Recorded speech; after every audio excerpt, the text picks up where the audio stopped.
Good morning, everybody. Okay, so let's go over today's subplan. The subplan for today, we're going to click on our website and we're going to come up with these week 14 slides. Okay, so these are the week 14 slides, and we've already done Tuesday, and now we're going to go down. You're going to click through. This is everything we did on Tuesday, and now here we are on Thursday for the block day.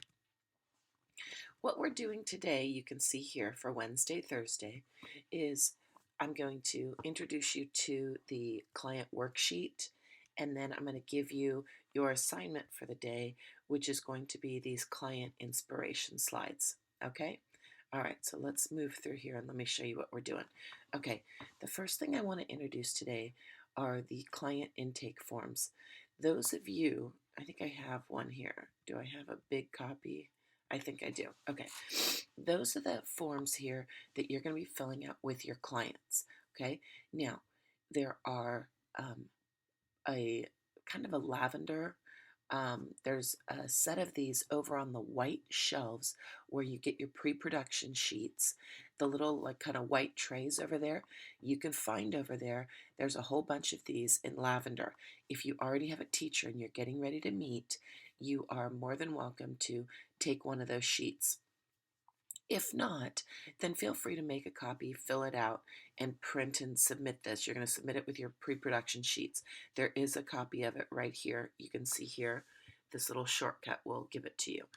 But please remember, do not email these forms to your teacher, okay? So you just don't want to email these forms. I am going to check on that, so it's really important that you do this in person.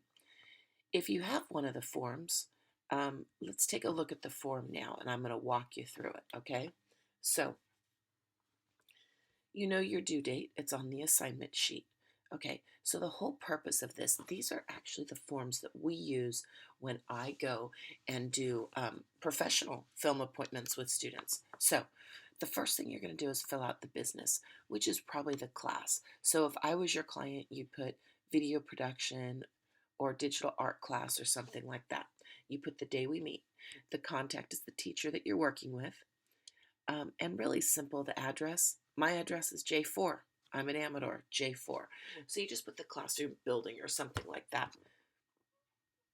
You want to put the teacher's email. And right now, unfortunately, you don't have a budget. So you want to put the title. And what's the purpose? I put response of the video. Usually the purpose would be something like to teach, let's see, if it was a math class, it might be to teach students how to do functions. Or if it was for video production class, it might be to teach students how to create a sound effects library. So you have to write down what the purpose is. The next thing you're going to do is the target audience. Who's your target audience? Is it ninth graders, 10th graders? Is it video production students? Is it the entire school population?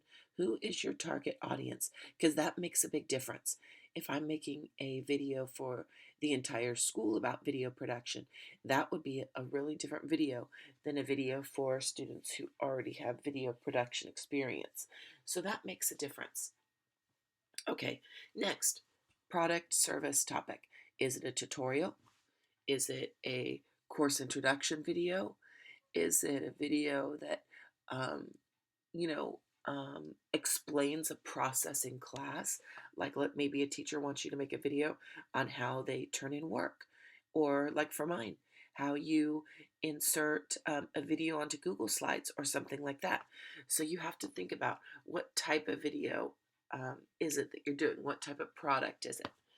Next, the aesthetic.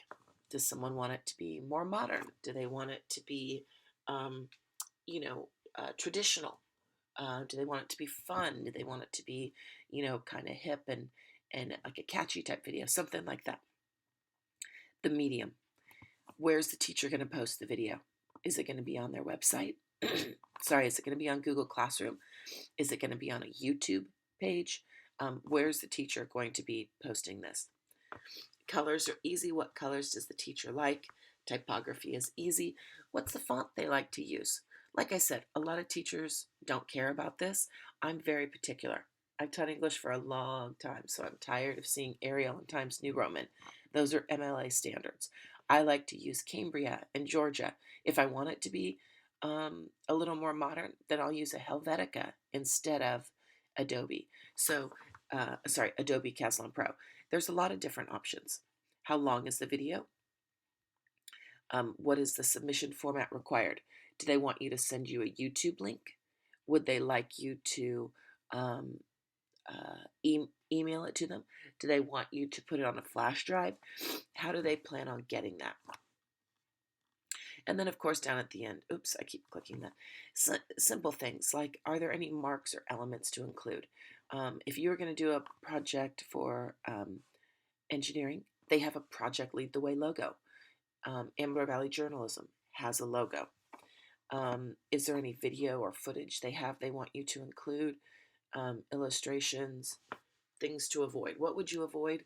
I don't know. Misspelled words. That's pretty simple. That's usually if there's a bias. I don't know. Like something the teacher, like let's say, oh gosh, let's say it's Mr. Sims. Anything blue that's Dodger blue, something like that, Mr. Sims would hate. So you'd want to think about that. Okay, so that's really how you're going to be working on your client video forms. Those will be due with your other production forms, and I'll be watching you on Friday to see if you need any help with these. But these are very important because you use these forms in order to make sure that you don't have to keep going back and going back and going back to the teacher. If you get all this information, you should be able to go off and get a strong start on your video next week. Okay. Next up is today's assignment. That's fifth period. Let's go to yours. It's the inspiration video assignment. This is what you and or your partner, if you have a partner for this assignment, is going to be doing. And it's important. So let me show you how to do this. We're going to click on the link here, and I'm going to show you how this is going to work. Okay, so this, there we go. Okay, I want you to watch the videos from the course, from the sample that I gave you. And if we went back to the assignment sheet, let's go back here to the assignment sheet, back on Tuesday. That's where you'll find this. So let's go back on Tuesday. Here we go. Oops, I think I have to exit. I don't think this is a link. So if we went back to this link here, okay, this is our course selection sheet. And I inserted that. Okay, on this video here, there's a lot of different videos you can watch. I really am going to recommend highly you watch the St. Mary's video. It actually won an Excellence Award. This is where I went to school, but this is a really cool 30-second video all about St. Mary's College, but it was done in 30 seconds. It's super cool. In addition, here's all of the different course videos. You guys know you can link on, click on this link right here, and you'll have all the videos for that we've made for Amador Valley. You can see those. There's more samples down here, right under the samples section. But of course, you can go look up your own too. I like looking up the ones for colleges and media arts programs and journalism programs and film programs, because obviously they're made by film students. But there's a ton of different samples you can go to. So let's go back to the assignment. All right, you're going to watch the course videos from the sample section. Now, you and or your partner are going to find 2 to 3 videos that have elements you want to model in the video. Then you're going to insert the videos and write a sentence or 2 about what you liked. Oops, got a double U there. About what you liked in the video and how you're going to use it. Listen, this is the most important. You are going to have to use those elements in your video. So it's really important that you choose things that you think you're going to like, not just, oh, I like how they put the video together in the right order or something weird like that. If you look at the samples here, okay, you'll see each of these samples just chose 2, but they talked about the different effects they liked. This is the same for the next one. Okay, now here's the last thing this morning. I'm going to show you how to get 5 bonus points. I want to make sure that everybody's watching the subplan. So if you've watched the subplan, put a little star like this one right next to your name. Okay? If I see a video like this one, this sample, that doesn't have a star, I'm going to know that you didn't watch the sub plan. But if you watch the sub plan this morning, put this little star next to your name, and I'll know that you watched the sub plan and you want 5 bonus points. Okay, well, that's it for today. That's all we're going to do. You can see, and then when we start going back to class tomorrow, right, we're going to go back tomorrow and we're just going to work on our slides. Okay, if you have any questions, you guys know you can email me or you can text me. If I am available, I will get back to you quickly. All right, hope you have a great day, and I'll see you tomorrow.